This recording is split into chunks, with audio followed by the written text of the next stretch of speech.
안녕하세요. 심심한 제 인생의 유일한 낙은 라디오에 나오는 사연을 들으며 카페에 앉아 있거나 운전을 하는 것입니다.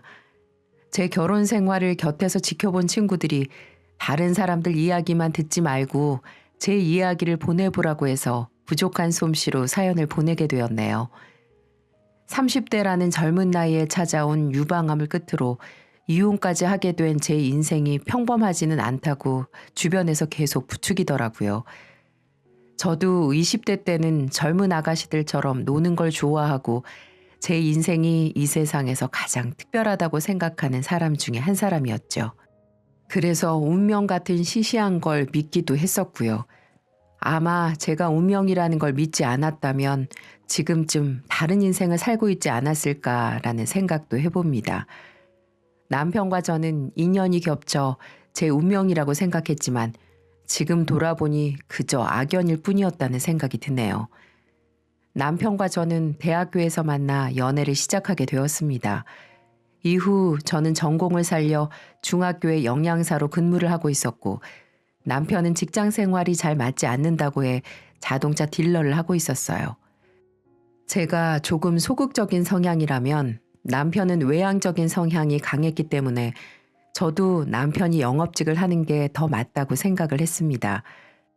20살 후반에 저희는 결혼을 하게 되었고 양가 어른들의 도움과 대출을 보태 신혼집을 구해 그때부터 지옥이 시작되었습니다.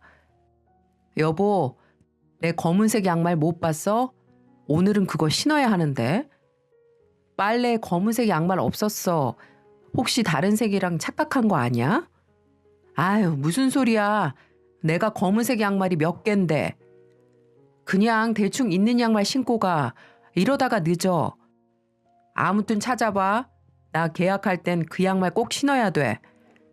저는 무슨 뚱딴지 같은 소리인가 하고 여기저기 찾아보는데 세상에나 남편이 양말을 둘둘 말아서 두는 건 알고 있었지만 그걸 침대 밑에 쌓아두고 사는지는 몰랐었네요. 그 중요하다는 검은색 양말은 침대 밑에서 몇 개, 장롱 틈에서 몇 개, 또 냉장고 틈에 몇 개, 아휴, 다 찾고 보니 10개가 넘더군요. 그날 저녁 남편에게 양말을 다 찾았다고 하니까 그것 보라며 집안에 있다고 했지 않냐고 하는데 할 말이 없더라고요. 그러면서 저보고 청소를 꼼꼼히 했으면 이런 일도 없었을 거라고 하면서 구박을 하기 시작하는 거 있죠. 저는 그런 남편의 등짝을 짝소리가 나게 때리고 빨래는 빨래 바구니에 넣으라고 말을 했죠. 신혼 초에는 그래도 이런 소소한 일들로 제가 큰 소리도 낼 수 있었어요. 딱 신혼 1년 정도는 말이죠. 제가 중학교에서 영양사로 일을 하고 있다고 말씀드렸듯이 저는 급식의 전반적인 것을 관리하죠. 그런데 그게 결혼 이후 제 발목을 잡을 거란 생각은 전혀 하지 못했습니다. 바로 시어머니라는 사람이 그걸 이용해 먹으려고 하더라고요. 예, 우리 집에 반찬이 떨어졌는데 너희 집에서 좀 가져가도 되지? 지금 집에 아무도 없어서 제가 주말에 가져다 드릴게요. 드시고 싶으신 거 있으면 말씀해 주세요, 어머니. 내가 지금 너희 동네 와 있는데 너 올 때까지 내가 어디서 기다리니? 그냥 비밀번호만 좀 알려줘. 그래도 빈집에 들어오시는 건 좀... 아니면 오빠한테 전화해서 같이 가시겠어요? 너는 왜 일하는 애 오라 가라 시켜? 내가 뭐 훔쳐가기라도 할까 봐서 그러니? 됐다. 더럽고 치사해서 안 가져가. 시모는 제가 음식을 한다고 해서 결혼 이후 꼬박꼬박 반찬을 받아가서 먹었습니다. 영양사 며느리가 하는 반찬이니 짜지도 않고 건강할 것 같다고 하면서요. 덕분에 저는 간단한 밑반찬부터 국, 찌개까지 신경을 안 쓸 수가 없었어요. 남편은 그날 집으로 들어오더니 자기 엄마를 무시하냐고 하면서 결혼 이후 처음으로 폭력적인 모습까지 보였습니다. 저를 소파에 밀쳐내고는 벽을 쾅쾅 때리면서 또 한 번 무시하면 가만 안 두겠다고 하는데 그날은 무서워서 안방에 들어가지도 못하고 거실에서 잤네요. 그래도 종종 남편이 폭력적인 모습을 보이기는 해도 저에게 직접적으로 폭력을 휘두른 적은 없었기 때문에 그때까지만 해도 살면서 고쳐질 부분이라고 믿었어요. 그리고 저는 30에 임신을 하게 되었습니다. 제가 임신을 하고 나니 남편은 책임감을 느끼기라도 한 것처럼 매번 늦잠을 자서 지각하던 직장에도 꼬박꼬박 나갔고 일도 더 열심히 하는 것 같더라고요. 주말에는 고객들을 만나러 강원도까지도 다녀오는 남편의 모습을 보고 아기가 복덩이라고 생각하며 지냈었네요. 그리고 임신 후 몇 주가 지나지 않았을 무렵 남편은 돌연 저에게 큰 돈을 빌려달라고 했고 저는 고객차에 문제가 생겨 본인이 배상을 해야 한다는 말에 쌈짓돈을 내어주었어요. 걱정이 되긴 했지만 이후 남편도 별 말이 없길래 무탈하게 해결이 되었다고 생각을 했고 몇 달이 지났습니다. 저는 얼마 뒤 원인을 알 수 없는 등 쪽 통증에 일상생활에 불편함을 느꼈고 가슴에 멍울 같은 묵직한 느낌이 들어서 결국 산부인과를 찾아가게 되었어요. 산부인과에서 증상을 보더니 바로 유방 초음파를 비롯한 조직 검사를 하자고 했고 배까지 뭉치는 느낌에 결국 입원까지 하게 되었죠. 그때 남편은 강원도 출장 중이라 며칠을 친정어머니께서 곁에서 도움을 줬습니다. 입원해 있는 동안 조직 검사 결과가 나왔고 저는 충격적이게도 유방암이라는 소식을 듣게 되었어요. 친정어머니께서는 저와 뱃속의 아기에게 충격이 갈까봐 한참을 뜸을 들이고 시간을 두며 천천히 이야기를 해주셨고 처음에는 실감이 나지 않아 멍하니 있기만 했습니다. 그러다 병원에서 큰 병원으로 가라는 말을 했고 그제야 저는 실감을 하게 되었어요. 여보, 나 괜찮겠지? 우리 애기도 괜찮겠지? 수술하면 괜찮겠지. 근데 그거 수술하면 가슴도 잘라내고 그런 거 아니야? 어? 나도 잘은 모르는데 그런 사람들이 많은 것 같긴 하던데. 가슴 좀 없으면 어때? 괜찮아. 당신이랑 애기만 건강하면 돼. 당신은 아무 걱정하지 마. 고마워. 어머니께도 안부 전해주고. 당신은 병원에 같이 못 가는 거지? 난 강원도에 법인 계약권이 있어서 장모님한테 부탁드려야겠어. 미안해 여보. 좀 서운하긴 했지만 남편이 다른 것도 아니고 일 때문이니 저는 이해를 하려고 했습니다. 그리고 친정어머니와 함께 큰 병원에 다시금 진료를 보러 갔죠. 천만다행으로 제가 임신 초기가 아니었기 때문에 아기를 낳고 난 이후에 항암 치료를 할 수 있을 것 같다고 했고 가슴 절제 수술 또한 가능하다고 했어요. 그 순간에는 내 가슴이 없어지면 나는 여자로서 어떻게 되는 건지에 대한 생각보다는 아기와 함께 살 수 있다는 사실에 그저 감사했습니다. 태어나지도 않은 아기에게 마취약을 겪게 할 생각을 하니 엄마가 된 도리로 참 미안했는데 제 마음을 알아주기라도 한 걸까요? 의사 선생님께서 엄마가 자면 아기도 같이 잘 거라고 하더군요. 제가 수술을 한다는 소식을 들은 시어머니는 저희 집으로 한달음에 달려왔습니다. 예, 너 수술은 안 된다. 곧 있으면 아기 태어나는데 그때까지 참으면 안 되겠니? 어머님, 그게 무슨 말씀이세요? 아니, 어떻게 태어나지도 않은 애를 마취를 시켜. 그러다 애가 잘못되기라도 하면 너라고 마음 편하겠니? 그냥 지금처럼 몇 달만 있다가 수술하면 되잖니. 그리고 아기가 곧 태어나면 모유도 먹여야 하는데 엄마가 됐으면 애기 모유라도 든든히 먹여야 애한테도 좋은 거다. 아니다. 암 걸린 가슴이면 모유도 위험하려나? 아무튼 우리 손주한테 해로운 건 절대로 안 된다. 어머님, 제 아기인데 어머님보다 당연히 제가 더 생각하고요. 아기한테 위험한 일이면 저도 안 합니다. 저는 어떻게든 살아보려고 하는데 어머님은 어떻게 손주만 생각하세요? 시모의 말도 안 되는 소리에 저도 답답하고 섭섭해서 한 소리를 했습니다. 그때 가만히 앉아있던 남편이 일어서서 시모의 편을 들기 시작하더군요. 엄마한테 큰 소리 치지 마. 그리고 사실 나도 애가 있는데 수술하는 거 좀 신경 쓰여. 당신한테 말은 안 했지만 임신 중이면서 아프다고 진통제 챙겨 먹는 거 이상해 보인다고. 그럼 아파서 죽겠는데 어떻게 해? 나는 어떻게 아픈지 모르겠고 엄마라면 아기를 위해서 그 정도 고통은 참을 수 있는 거 아니야? 당신이 모성애가 약한 건가? 서운하게 들릴 수 있겠지만 나도 우리 아이 아빠고 의견 정도는 낼 수 있다고 생각해. 저는 더 이상 참지 못하고 집을 뛰쳐나와 친정집에서 머무르게 되었어요. 아무것도 모르는 친정어머니는 수술 전이라 제가 불안해서 왔다고 생각하셨는지 따뜻한 잠자리를 마련해 주시더군요. 며칠 뒤 저는 무사히 양쪽 유방 전체를 절제하는 수술을 했습니다. 대부분 절제 수술과 동시에 복원 수술을 하기도 한다고 들었지만 저는 임신 중이라 그마저도 할 수 없었죠. 몇 시간 뒤 저는 살을 찢는 고통에 눈을 떴고 병실에는 남편과 친정 어머니 그리고 시모가 나란히 앉아 있었어요. 걱정하는 세 사람을 뒤로하고 저는 진통제를 달라며 난리를 부렸습니다. 정말 너무 아파서 아기에게 진통제가 안 좋을 수 있다는 사실조차 망각한 채 진통제를 처방받아서 먹었습니다.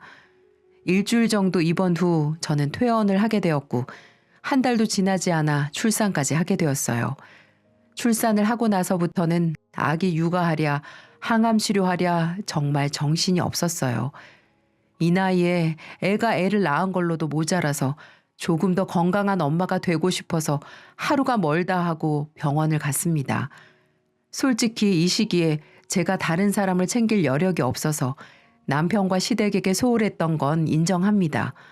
저도 정말 여유가 없어서 제 몸 하나와 딸아이 챙기기 급급했으니까요. 여보, 미안해. 내가 아파서 당신이 혼자 외롭겠어. 아니야. 나 일하는 것도 바쁜데 외로울 시간도 없어. 나 이번 주도 강원도 출장이 있으니까 지연이랑 잘 놀고 있어. 주말마다 장거리 운전하느라 자기가 고생이 많네. 이만하면 계약해 줄 때도 된 것 같은데. 그래도 이 법인이랑 계약 터놓으면 앞으로 다달이 몇 대씩은 꼬박꼬박 나갈 수 있어. 그러니까 조금만 더 기다려줘. 저는 가족을 위해서 일을 한다는 남편의 말을 철석같이 믿고 독박 육아를 이어나가고 있었어요. 그러다 평일 새벽 아기가 갑자기 열이 나기 시작해 저는 걱정스러운 마음에 남편의 차키를 갖고 나갔습니다. 남편이 강원도 출장을 다녀온 다음 날이었고 너무 피곤해 보여서 비록 초보 운전이지만 새벽 운전이라면 괜찮겠다 싶어서 카시트에 아기를 태우고 병원으로 갔습니다.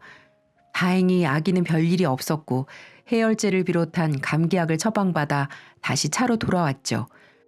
병원에 갈 때는 부랴부랴 가느라 내비게이션을 보지도 않았었는데 돌아가는 길에는 조용한 라디오라도 들으려 모니터를 봤는데 즐겨찾기가 되어 있는 곳이 눈에 보이더라고요. 이름도 저장되어 있지 않은 주소지는 저희 동네에서 40분 정도 떨어진 곳에 위치해 있었어요. 그 순간 뭔가에 홀린 듯이 남편의 목적지 기록을 살폈고 호텔, 모텔, 펜션, 가릴 것 없이 다닌 기록이 다 나오더라고요. 그럴 리 없다고 믿고 싶었지만 너무 명확한 증거들을 보고도 모른 척 할 수 없어 남편의 블랙박스 SD카드를 챙겨 집으로 올라갔어요. 남편은 새벽에 제가 밖에 나갔다 온 것도 모르고 여전히 자고 있더군요. 그리고 방에서 조용히 혼자 블랙박스 화면을 확인했는데 주말마다 남편은 출장을 간 게 아니었어요. 심지어 평일에도 출근하지 않은 채 얼굴 모를 여자와 데이트를 즐기고 있었습니다. 와이프가 아파서 혼자 병원을 다니고 항암 치료를 하는 동안 이 남자는 바람이 난 거였어요. 그 화면을 다 확인하고 나니 당장이라도 깨워서 욕을 하고 싶은데 곤히 자고 있는 딸아이가 눈에 밟혀 그런 남편을 두고 볼 수밖에 없었습니다. 그리고 다음 날이 되었어요. 당신 바람 피우는 거 알고 있어. 그 여자 이제 정리해줬으면 해. 무슨 말이야? 바람이라니. 당신 차 블랙박스, 최근 목적지들 이거 다 어떻게 설명할 거야? 아니, 설명도 필요 없고 그냥 그 여자 정리하고 마음 잡아줘. 나 정말 이래저래 힘들어.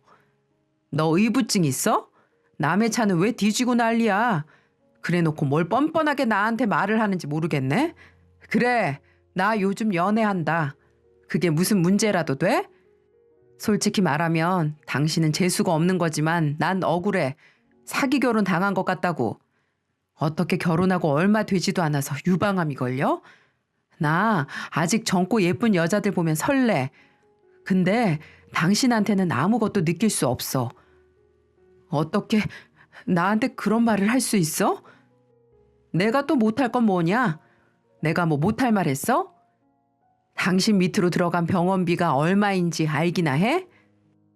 그건 내 보험에서 다 나올 돈인데 그 이야기가 왜 나와?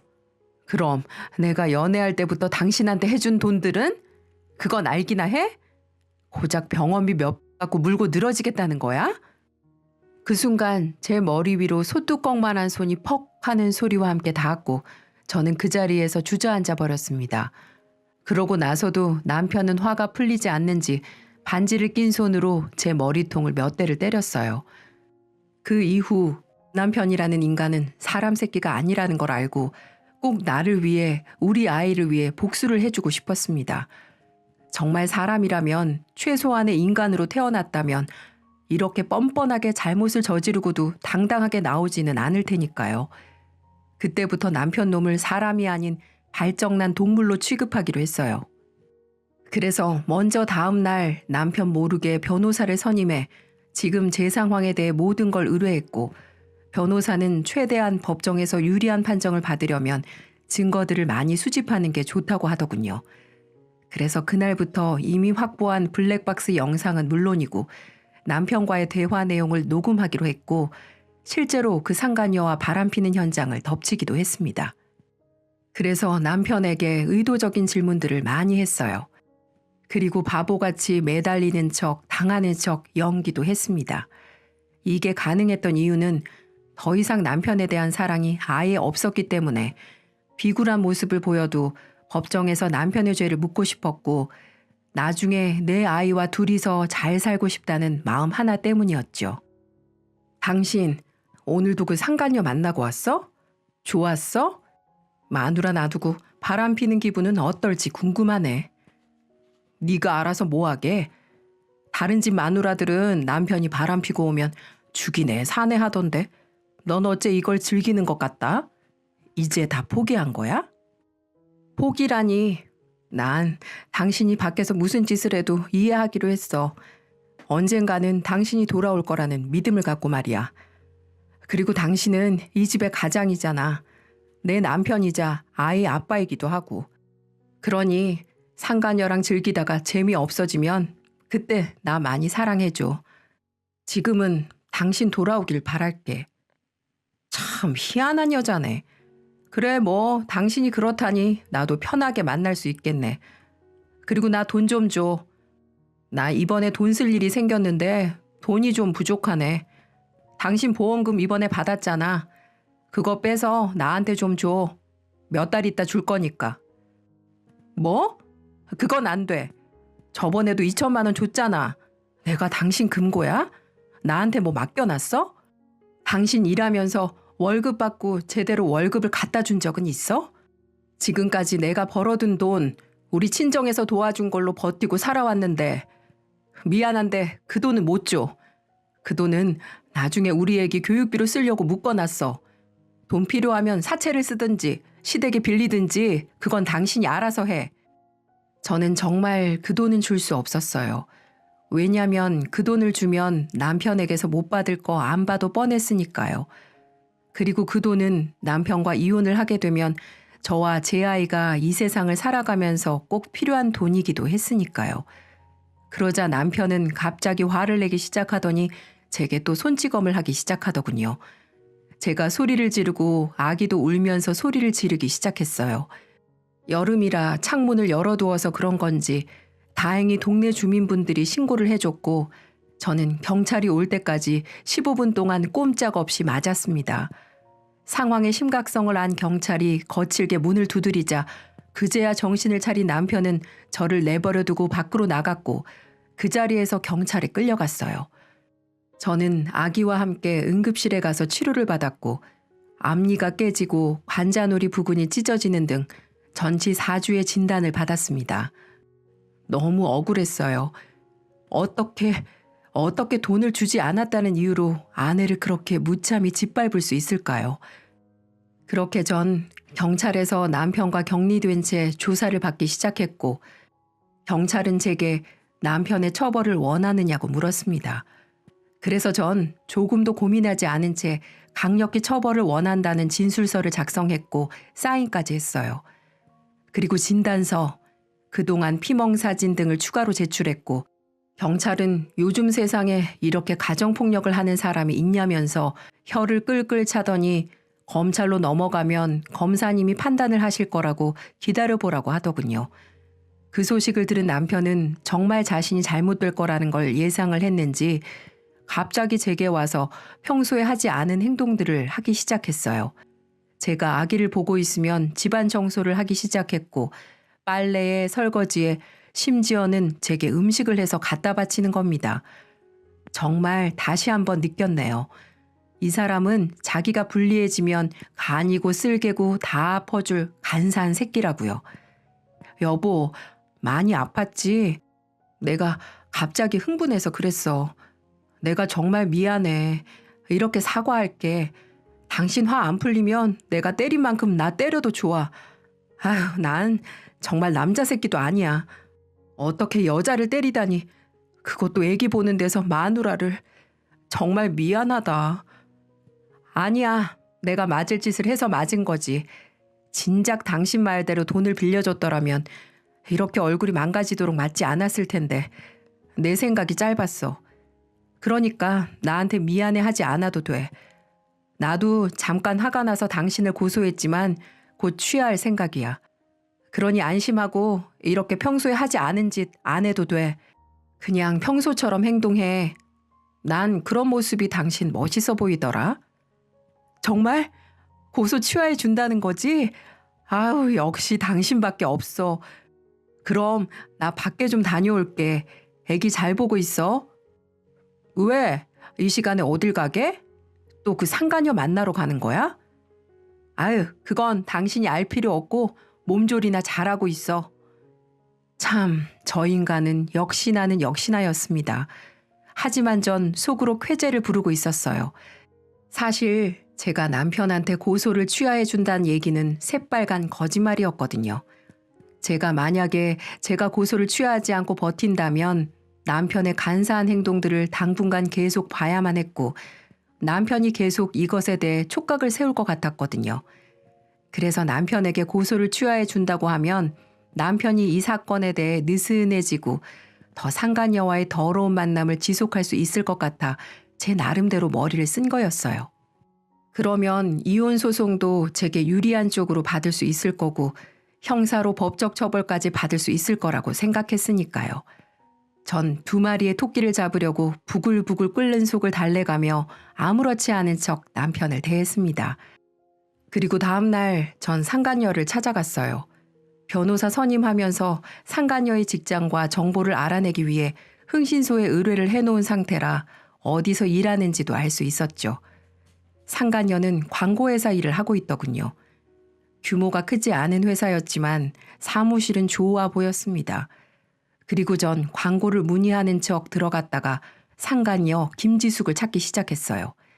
그러더니 얼마 후 몸무게가 한 70kg가 넘어 보이는 여자가 제게 와서는 제게 김지숙이라고 말을 해주더라고요. 좀 놀라지 않을 수 없었어요. 보통 남자들은 바람을 피면 자기 마누라보다 더 예쁘고 날씬한 여자를 좋아하지 않나요?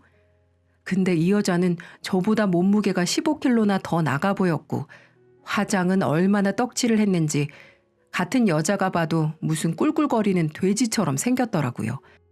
왠지 모르게 이 여자에게 밀렸다는 사실이 살짝 자존심도 상했습니다. 안녕하세요. 절 찾으셨다고 들었는데 무슨 일이시죠?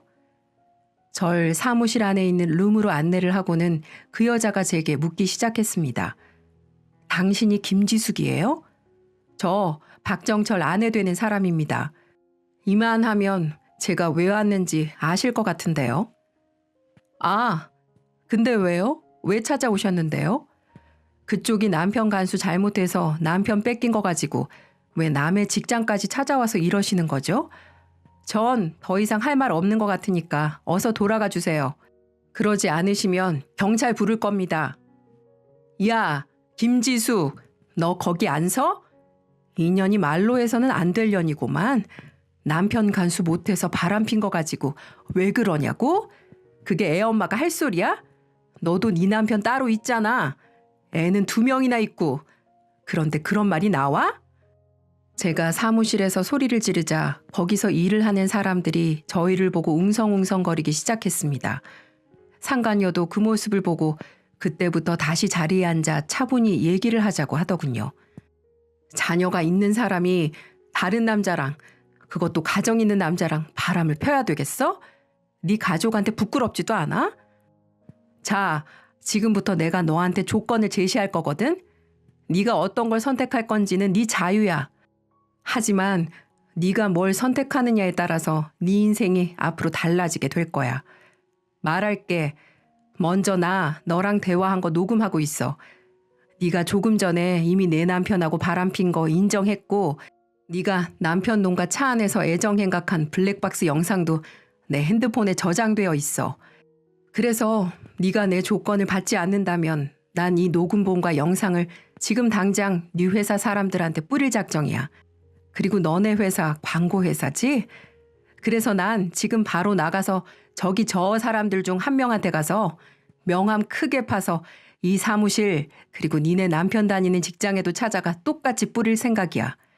이게 첫 번째 제시안이고, 2번째, 만약에 네가 모든 걸 인정하고 앞으로 다시는 내 남편 만나지 않을 거라는 녹음하고 내게 무릎 꿇으면, 진심 어린 마음으로 빈다면 난 널 용서해 주려고 해.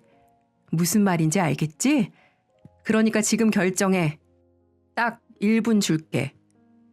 그러자 상간녀 김지숙은 1분을 준다는 제 얘기에도 1초도 안 돼 바로 무릎을 꿇더군요. 그 모습을 보고 얼마나 웃기던지, 저렇게 간땡이가 조그만데 어떻게 바람을 핀 건지 애처로워 보이는 모습을 보니 물에 빠진 돼지 같아 보였습니다. 사모님, 정말 죄송합니다. 다시는 만나지 않겠습니다. 그러니까 제발 저희 가족만은 건들지 말아주세요. 저희 남편 저밖에 모르는 정말 착한 사람이에요. 그러니까 제발 저희 가정은 깨지 말아주세요. 그렇게 제게 무릎을 꿇고 사죄를 했습니다. 저희가 있던 룸 공간은 유리막으로 되어 있어서 광고회사 사람들이 다 저희 모습을 볼 수 있었고, 이 정도면 회사 사람들에게 인연이 뭘 잘못하긴 했나 보다, 그래서 무릎을 꿇었나 보다, 이렇게 깊은 인상을 준 것만으로도 성과라 생각했고, 제가 말했던 모든 말들을 이번에는 녹음하면서 영상으로도 녹화를 했기 때문에 나중에 이혼을 할 때 더 명확한 자료로 쓸 수 있을 것 같은 목적을 달성하고 돌아올 수 있었습니다. 그렇게 전 그동안 모아뒀던 모든 자료들을 법원에 제출했고, 제가 결국 원하는 쪽으로 결과를 마무리할 수 있었습니다. 양육권은 물론이고 매달 50만 원씩 양육비를 지급하라는 판결을 받았고요. 상간녀에게도 같이 소송을 걸었어요. 제게 무릎 꿇고 반성을 하면 용서를 해준다는 사실은 다 뻥이었습니다. 제가 미쳤나요? 절 그동안 농락하고 저희 가정을 깨뜨린 미친년에게 그런 자비를 베풀면 안 되겠죠. 그렇게 말했던 건 재판에서 유리하게 만들기 위해 제가 만들어 놓은 쇼에 불과했습니다. 그녀는 제가 해놓은 덫에 걸린 거고요. 덕분에 제 소송장이 그 상간녀의 집으로 가서 그걸 마침 그 집 남편이 봤나 보더라고요. 그래서 결국은 그 착하다고 한 남편은 그 상간녀를 용서하지 않았고 집에서 쫓아버렸다고 합니다. 들어보니 그 집 남편은 고등학교 교사던데 지복을 지가 차버린 거라고 말할 수 있겠네요. 그리고 얼마 후 제게 전화가 왔습니다. 야, 신년아, 무릎 꿇고 반성하면 나 용서해 준다면서 왜 한 입 가지고 두 말 하는 건데? 너 때문에 내 인생 거지 됐어. 회사에서도 다 알아버려서 잘리고 내 인생 어떻게 책임질 건데? 양육권, 재산권 모두 뺏기게 생겼다고. 뭐? 년? 아우, 역시 꼴 같지도 않은 것들이 욕을 하더라고. 그리고 내가 그렇게 말했다고 믿은 네가 등신이지. 너 같으면 네 남편이 다른 여자랑 바람 폈는데 그 여자 용서해 주겠냐? 어떻게 그런 머리로 이 세상을 살았을까? 너같이 바람피고 남에게 피해주는 종족들은 이 세상에서 싸그리 없어져야 돼. 그걸로 인해 제일 피해보는 사람들이 누군 줄 알아? 우리 어른들이 아닌 자식들이더라고. 내가 마지막으로 하나만 충고하는데 지금부터라도 정신 차리고 살아. 자식들 이름이라도 부르고 싶으면 앞으로 절대 전화하지 말고. 아참, 그리고 위자료 잘 준비해 두고. 그렇게 울부짖는 상간녀의 전화를 끊고 얼마나 통쾌했는지 모릅니다. 그리고 제 남편은 어떻게 됐냐고요? 전 조금 전에 말씀드렸다시피 고소를 취하하지 않았고 결국은 집행유예 2년, 벌금 500만 원이 나왔더라고요. 남편은 뒤늦게 알고서는 왜 취하해 준다면서 안 했냐며 난리를 쳤지만 그게 이제 저랑 무슨 상관인가요? 사람이 잘못을 했으면 벌을 받아야 되는 거 아닐까요? 그 덕분에 남편은 평생 정가가 남게 되었습니다. 그것도 자기 마누라를 팬 폭력 정가가 말이죠. 그 이후 남편은 뒤늦게 정신을 차렸는지 제게 미안하다며 다시 합칠 것을 요구했지만 전 당연히 거절했죠. 시모도 와서 제게 살살 빌었지만 마찬가지로 당신 같으면 너네 아들과 살 것 같냐? 라고 말하며 보내버렸습니다.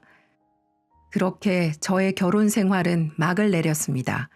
지금은 제 아이와 함께 친정집에 들어가 살고 있어요. 이제는 아무 근심이 없다 보니 마음도 편하고 몸도 다 나은 기분이 드는 요즘입니다. 아직 완치 판정은 받지 못했지만 이제부턴 좋은 것만 생각하고 들으면서 우리 아이만 보고 살아가려고 합니다. 물론 친정엄마도 잘 모시고요. 지금까지 살면서 제가 지은 죄가 많아 저도 벌을 받았다고 생각하며 살고 있어요. 이제는 그런 일 2번 다시 겪지 않도록 열심히 살아가겠습니다. 잘못된 행동도 하지 않을 거고요. 벌써 겨울이 다가왔네요. 사연튜브는 최근부터 자주 듣는 채널인데 편집 잘해주실 거라고 믿고 이만 사연 줄이도록 하겠습니다. 여러분도 좋은 하루 보내시기 바랍니다. 감사합니다.